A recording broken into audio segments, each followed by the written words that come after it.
விடுகின்ற பொழுது அந்த கல்லானது தெப்பமாக மாறி கல் மிதந்தது என்று அவருடைய வரலாறு நமக்கு உணர்த்துகிறது. இப்பொழுது இறைவன் நமக்கு அருளிய அற்புதமான திருப்பதிகம் அந்த சொற்றுணை வேதியன் என்ற அந்த அற்புதமான திருப்பதி. இதில் பஞ்சாட்சரம் என்ற அந்த நமச்சிவாய என்ற திருநாமத்தை இறைவன் உணர்த்துகிறார். இப்பொழுது நம்ம அப்பர் பெருமான் நமக்கு இந்த நான் என்னை கொண்டு அந்த நீற்று அறையில் அழைத்தார்கள், மீண்டு வந்தேன். அதன் பிறகு எனக்கு விடம் தந்தார்கள், மீண்டு வந்தேன். யானையை கொண்டு இடர வைத்தார்கள், மீண்டு வந்தேன். ஆனால் இறுதியாக கடலில் கொண்டு என்னை இறுதி சோதனை அங்கு நிகழ்த்துகிறார்கள். கடலில் கொண்டு என்னை கல்லில் கெட்டு என்ன செய்தார்கள், தாத்தார்கள். ஆனால் மிதந்தேன். இப்பொழுது நான் ஒரு உண்மையை சொல்கிறேன்.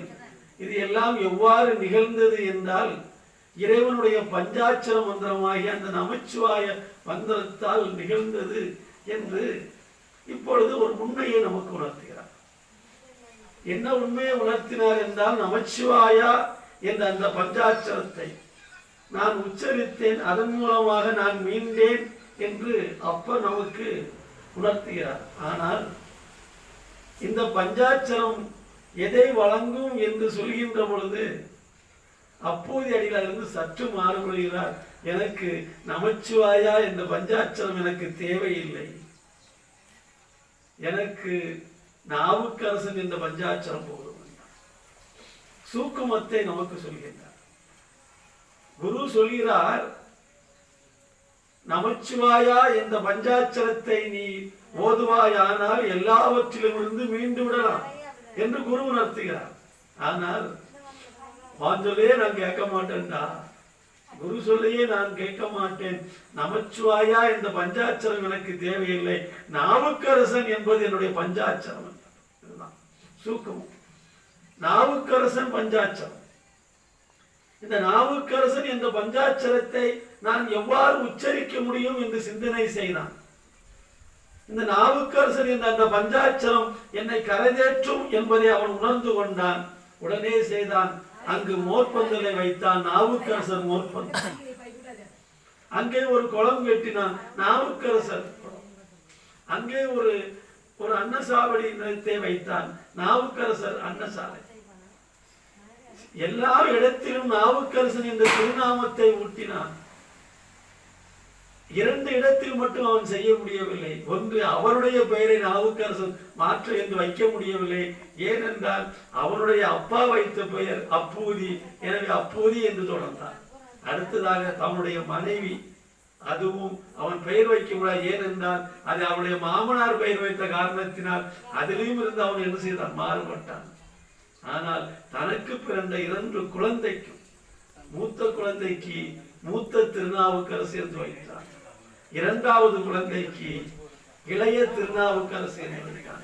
எனவே அவனுடைய ஒவ்வொரு நாவிலும், அவனுடைய ஒவ்வொரு உச்சரிப்பிலும் நாவுக்கரசனே பஞ்சாட்சரமாக. இப்பொழுது நமச்சிவாயா மறந்து விட்டான். குருநாதர் சொன்ன நமச்சிவாயாவை விட்டு விட்டான். நாவுக்கரசரே இவனுக்கு பஞ்சாட்சரமாக.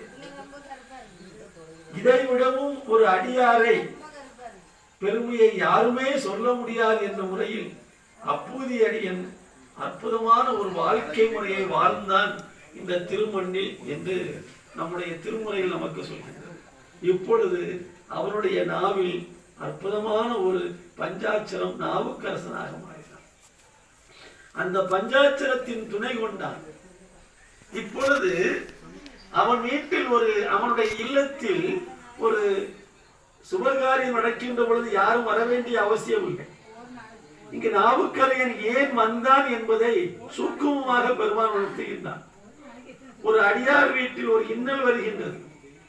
இந்த அடியார் வீட்டில் இன்னல் வருகின்ற பொழுது இந்த இன்னலை போக்குவதற்கு அவன் யாரை, இப்போ ஒரு இடத்துல ஒரு துன்பம் நடைபெறுகின்றவன் என்றால் அவன் நமச்சிவாயா என்ற பஞ்சாட்சரத்தை ஓதியிருந்தால் அங்கு சிவபெருமான் எழுந்தருள் இருப்பான். ஏனென்றால் அவன் தினந்தோறும் நம்மையெல்லாம் அழைத்தான், தினந்தோறும் நம்மையெல்லாம் கூப்பிட்டான், தினந்தோறும் நம்மையெல்லாம் வணங்கினான். எனவே நாம் அங்கு எழுந்தருள வேண்டும் என்று சிவபெருமான் எழுந்தருளிப்பான். ஆனால் அவன் கூப்பிட்டதோ, அவன் அழைத்ததோ, அவன் உச்சரித்ததோ திருநாவுக்கரசன் என்ற திருநாமம், திருநாவுக்கரசன் என்ற பஞ்சாட்சரம். இந்த பஞ்சாட்சரத்தை அவர் உச்சரித்த காரணத்தினால் இப்பொழுது அங்கு ஆபத்து தாண்டவனாக, அந்த வீட்டினுடைய காவல் தெய்வமாக, அந்த குடும்பத்தினுடைய காவல் தெய்வமாக அங்கு நாவுக்கரையன் எழுந்தருளினான் என்று சேக்கிழார் பெருமான் பதிவு செய்கிறார். இப்போ அந்த வீட்டினுடைய காவல் தெய்வம் யார் என்றால் நாவுக்கரை. அந்த வீட்டினுடைய காவல் தெய்வம். இப்போ அந்த வீட்டுக்குள்ளே ஒரு இன்னல் நடைபெற போகிறது. அங்கு இருக்கின்ற அந்த குழந்தைக்கு அறவம் தீண்ட வேண்டும் என்ற ஒரு இன்னல் ஏற்படுகிறது. இந்த இன்னலை போக்குவதற்காக நாவுக்கரையனை சிவபெருமான் அங்கு எழுந்தருள செய்தார். இப்போ நாவுக்கரசனுக்கு ஒரு எவன் ஒருவன் எல்லாவற்றையும் தீர்க்கக்கூடிய ஆற்றல், இந்த உலகத்தை மாற்றக்கூடிய ஆற்றல் நமச்சிவாயா என்ற அந்த பஞ்சாட்சரத்துக்கு உண்டு என்று சொன்னார். எப்படி சொற்றுணை வேதியன் ஜோதி வானவன் பொற்றுணை திருந்தடி பொருந்த கைதொல கற்றுணை ஊட்டி ஒரு கடலில் காட்சினும் நற்றுணையாவது நமச்சிவாயவே, நற்றுணையாவது நமச்சிவாயவே என்று எவன் ஒருவன் ஆணித்தரமாக சொன்னானோ அவனுக்கு சிவபெருமான் புதியதாக பாடத்தை எடுத்தான். என்ன பாடம் எடுத்தான் என்றால், நற்றுணையாவது நமச்சிவாய இல்ல, நற்றுணையாவது திருநாவுக்கரசனே என்று ஒரு பாடத்தை அங்கு வைக்கின்றான். தன்னை புகழ்த்திய, தன்னை உயர்த்தி பிடித்த அடியாரை சிவபெருமான் உயர்த்தி பிடிக்கிறான். ஓஹோ, நீ நமச்சிவாய நற்றுணையாவது என்று சொன்னாய். இல்லை இல்லை, நற்றுணையாவது நாவுக்கரையனே என்று ஒரு அடியார் அங்கு சொல்லியிருக்கிறான், அவனை போய் பார் என்று அந்த திங்களூர் கிராமத்துக்கு இவனை எழுந்தருள செய்தான். இப்பொழுது நாவுக்கரையன் அந்த சிவபெருமானால் திருநாமம் சூட்டப்பட்ட அந்த நாவுக்கரையன் அந்த திங்களூர் என்ற அந்த திருக்கிராமத்தில் திருவடியை பதித்தான். திங்களூர் கிராமத்தில் திருவடிகள் பதித்த பொழுது ஆங்காங்கே பார்த்தான். அவனுக்கு மிகப்பெரிய ஆச்சரியம். நம்மை போன்று இந்த ஊரில் ஒருத்தன் திருநாவுக்கரசன் என்ற ஒரு பெயருடையவன் இருப்பான் போல் இருக்கிறதே என்று சந்தேகப்பட்டான். ஏன் அந்த சந்தேகம் வந்தது என்றால், அங்கே பார்க்கிறான் திருநாவுக்கரசு தண்ணீர் பந்தல், இங்கே பார்க்கிறான் திருநாவுக்கரசு மோர் பந்தல், அங்கே ஒவ்வொரு இடமாக அன்னசாலை, திருநாவுக்கரசு அன்னசாலை, இங்கே பார்க்கிறான் திருநாவுக்கரசு வாசிப்பு சாலை. என்னடா, நமக்கு பேரும் திருநாவுக்கரசு, நமக்கு பேர் திருநாவுக்கரசு என்ற திருநாமத்தை அந்த பெருமானெல்லாம் நமக்கு சூட்டினான். அதுபோன்று இங்கேயும் ஒரு திருநாவுக்கரசு இருப்பான் போல் இருக்கிறது. ஏனென்றால் அவனுடைய பெயரில் பலதரப்பட்ட தர்மகாரியங்கள் நடைபெறுகிறதே என்று அவன் சிந்தனை செய்கின்றான். அப்பொழுது கேட்கிறான், இங்கு யாராவது திருநாவுக்கரசு என்று இருக்கிறார்களா என்ற நாமத்தை சொல்கின்றான். அப்பொழுது அந்த பெரியவர் சொல்கிறார், இல்லை, இங்கு அப்பூதி அடிகள் என்ற ஒரு பெருமகனார் இருக்கிறார், அவருக்கு குருவாக இருக்கும் போல இருக்கிறது. அவர் ஏனென்றால் இங்கு திருநாவுக்கரசன் என்று அவனுக்கு ஏதாவது ஒரு சம்பந்தமோ இல்லை அவன் அப்பா பேரோ இல்லை தாத்தாக்கு பேரோ இருக்குமா என்று கேட்கின்றார். இப்பொழுது அந்த பெரியவர் சொல்கிறார், தெரியவில்லை, குருவாக இருக்க வாய்ப்பு இருக்கு.